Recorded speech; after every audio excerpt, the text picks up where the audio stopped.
Hej igen! Nu är det dags att gå igenom hur vi går tillväga om vi behöver hjälp. Om det händer någonting när vi är ute och kör vattenskoter eller fritidsbåt, hur får vi då hjälp? Ja, de som är redo att hjälpa oss, det är den svenska sjöräddningsorganisationen och den leds från Göteborg. Ansvaret ligger hos Sjöfartsverket och Svenska flyg- och sjöräddningscentralen är lokaliserad i Göteborg. Därifrån leds all svensk sjöräddning. Oavsett om en båt får problem i Kalix så kommer denna operation ledas från Göteborg. Och här på bilden har vi olika enheter, eller snarare organisationer ska vi kalla det, som ingår i den svenska sjöräddningsorganisationen. Självklart har vi Sjöräddningssällskapet, det är väl de som kanske gör allra flest utryckningar när vi som kör vattenskoter och fritidsbåt behöver hjälp. Men i organisationen så ingår också Sjöfartsverkets egna helikoptrar. Försvarsmakten deltar om de behöver och kan. Vi har sjöpolisen såklart, vi har kustbevakningen och vi har kommunal räddningstjänst i form av brandbåtar. Det är i huvudsak de enheter som ingår. Nu sa jag enheter igen, jag menar organisationer. För varje organisation har ju massor av enheter som kan komma att hjälpa till. Sen finns det en till faktiskt och det är du själv. Det är ju så att i sjölagen, i 6:e kapitlet som handlar om befälhavarens ansvar, så står det att om det är du på din egna båt som råkar illa ut så är du skyldig att göra allt som står i din makt för att rädda fartyget, de ombordvarande, lasten och så vidare. Finns det möjlighet att rädda loggböcker och viktiga dokument om du har sådana ombord så ska du göra det också. Så länge som det finns en rimlig utsikt att rädda fartyget så får du inte lämna fartyget. Så står det i den svenska sjölagen och den omfattar allt från den lilla fritidsbåten upp till de jättestora fartygen. I samma kapitel och i samma paragraf så hittar vi att om vi påträffar någon som verkar vara i sjönöd så är vi skyldiga att hjälpa till. Vi är skyldiga att hjälpa all hjälp som är möjlig och behövlig för den nödställde. Självklart behöver vi inte äventyra säkerheten för vårt egna fartyg. Men om du får kännedom om att ett fartyg är, och med fartyg så vet du att då menar vi ju windsurfingbrädan, vattenskoten, fritidsbåten och alla andra båtar ute på sjön. Om du får kännedom om att någon är i sjönöd så är du skyldig att hjälpa till. Om du inte är i direkt anslutning till olyckan utan du på något annat sätt får reda på att det är någon som behöver hjälp så är du skyldig att rapportera till Sjöräddningscentralen och berätta att jag finns här i närheten och kan ta mig dit. Sen får Sjöräddningscentralen, räddningsledaren kallas personen som sitter på Sjöräddningscentralen, ta beslut om du ska fortsätta din semester eller om du ska åka dit och hjälpa till. Så vi är alltså skyldiga att hjälpa till om någon drabbas av problem eller i behov av hjälp, hamnar i nöd när vi är ute till sjön. Så att du ingår också i sjöräddningsorganisationen kan man säga.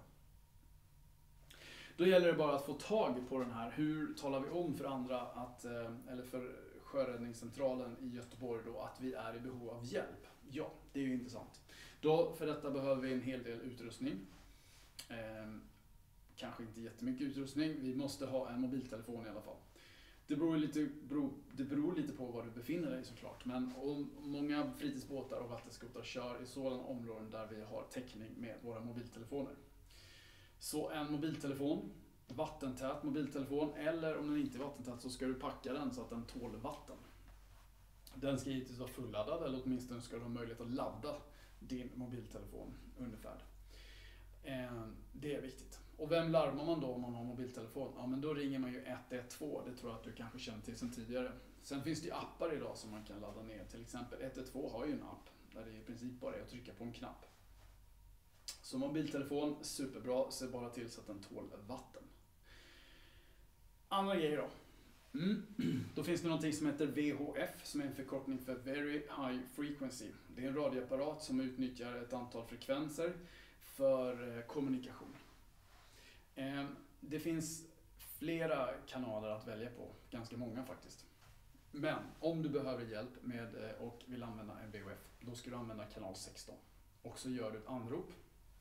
Antingen så har du gått en kurs och lärt dig hur man gör ett nödanrop. Eller så tar du VHFen, trycker in sändarknappen och ropar på Sweden Rescue. Då får du kontakt och svar av räddningsledaren som sitter i Göteborg. Och så kan ni börja prata. VHFen funkar som en walkie-talkie, så en får prata åt gången. Man trycker in sändarknappen, säger det man vill, släpper knappen och så lyssnar man. Och då är det så att för att få använda en VHF så ska man ha gått en kurs. Då går man en VHF-kurs brukar man säga. Det man egentligen gör är att man går en kurs i Short Range Certificate. Så att man skriver ett prov och man gör ett praktiskt prov. Och kursen tar ungefär en dag inklusive det här provet. Sen är det tillåtet att använda VHFen. För att få använda den så ska den också registreras och det gör man hos Post- och telestyrelsen. Allt det här får du lära dig om du går en kurs i VHF eller Short Range Certificate som det egentligen heter. Det som är bra med VHFen är att den kräver ingen basstation. En mobiltelefon behöver ha kontakt med en mast. Medan en VHF funkar precis som en walkie-talkie. Du kan få kontakt med en annan båt bara genom att beskriva båten. Du trycker in knappen och så beskriver du båten som du vill prata med. Och förhoppningsvis så får du svar. Det finns både för fast montage och sen finns det bärbara som vi ser på bilden här.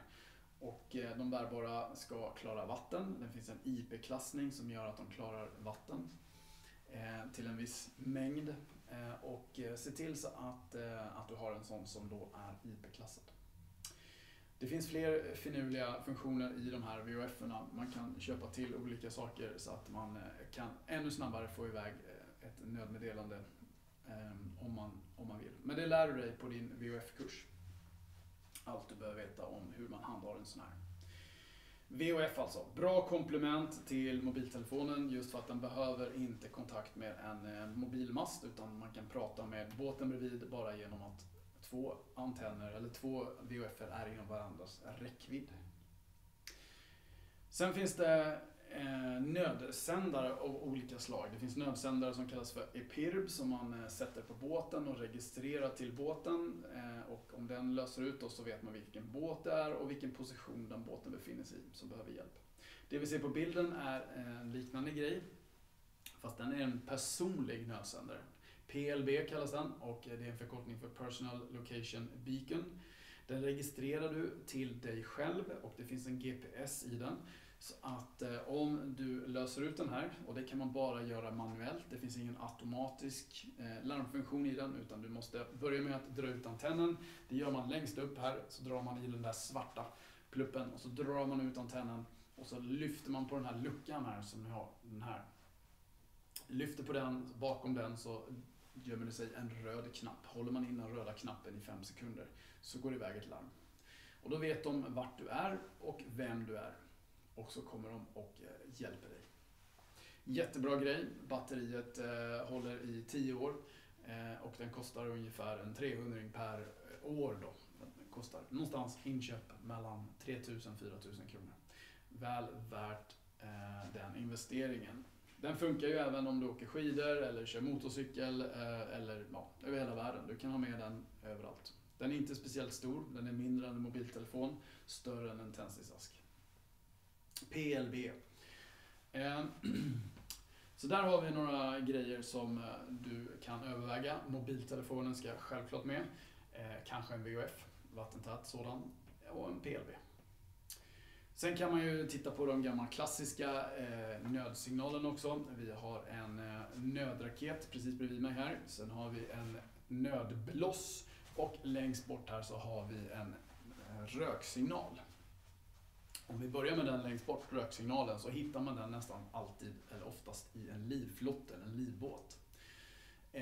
Men på hyllan i en välsorterad tillbehörsbutik för fritidsbåtar och vattenskotrar så kan du hitta raketer och nödbloss. Och det kan man absolut tänka sig att man har med sig i sin vattenskoter och i sin fritidsbåt.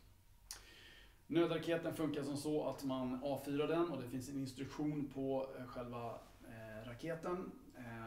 Då far en raket iväg 300 meter och där tänds det ett kraftigt ljus, ett väldigt kraftigt ljus som hänger i fallskärm och dinglar ner. Det ljuset ska brinna i 40 sekunder minst. Och när det precis slocknar så kan du skjuta en till och kanske en till, så ökar sannolikheten att du blir upptäckt.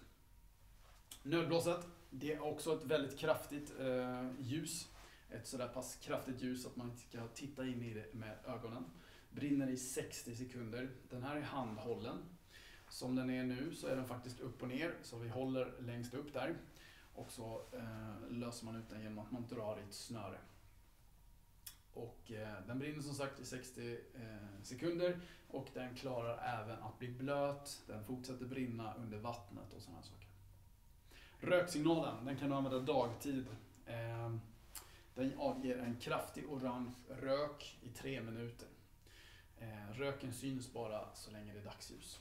Också bra om du behöver hjälp, om det kommer en helikopter och ska hjälpa dig, så vill helikoptern gärna veta vindriktningen. Och det visar den här röksignalen väldigt tydligt, vindriktningen. Så där har du 3 bra grejer till som talar om för andra att du är i behov av hjälp och att du är i nöd.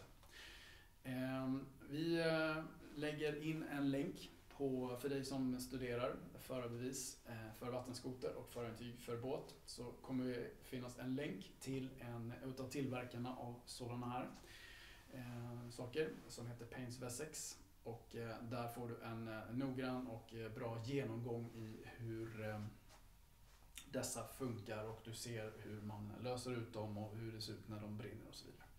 Paynes Wessex alltså, du får länken på vår studieportal. Det var det. Raketer, bloss och röksignaler. Sen har vi en annan grej som är bra att tänka på och jag kallar det för färdmeddelande. Det är jättebra att någon där hemma har koll på att du är ute och åker fritidsbåt eller kör vattenskoter. Och det de behöver veta är när du startar resan, i grova drag vilken färdväg du tänker ta och sen klockslag när du beräknas vara framme och ni ska ha kontakt via telefon. Och då funkar det som så att om de där hemma inte får ett telefonsamtal från dig på ett givet klockslag som ni har bestämt sedan tidigare, då testar de att ringa till dig. Får de ingen svar så ringer man till 112 och begär då sjöräddning och talar om vad som hänt. Så att de kan eventuellt komma ut och leta efter dig ifall det skulle ha hänt något. Färdmeddelande kallas detta, det är superbra och det som minst måste vara med, det är ju såklart i grova drag färdvägen och klockslag. Allting bygger på att man ska ha ett klockslag när man ska ringa hem och säga att jag mår bra, jag fortsätter resan, vi hörs igen om 1 timme eller 2 timmar, vad det nu kan vara. Och där hemma då har de koll på dig, så får de inget samtal så kontaktar de sjöräddningen via 112. Färdmeddelande. Billigt, bra, enkelt sätt att skapa säkerhet när vi är ute och åker vattenskoter och kör fritidsbåt. Det var lite tips om hur man får hjälp om man behöver det när man är ute och kör fritidsbåt, vattenskoter. Och vilka som kan tänkas komma att hjälpa dig. Och glöm inte att du är skyldig att hjälpa andra som är i behov av hjälp. Så sjölagens 6:e kapitel, 6:e paragraf, glöm inte bort den. Det var allt för den här gången. Nu är det dags för instuderingsuppgifter, repetitionsfrågor och så vidare. Så lycka till med dem så ses vi snart igen. Tack för den här gången.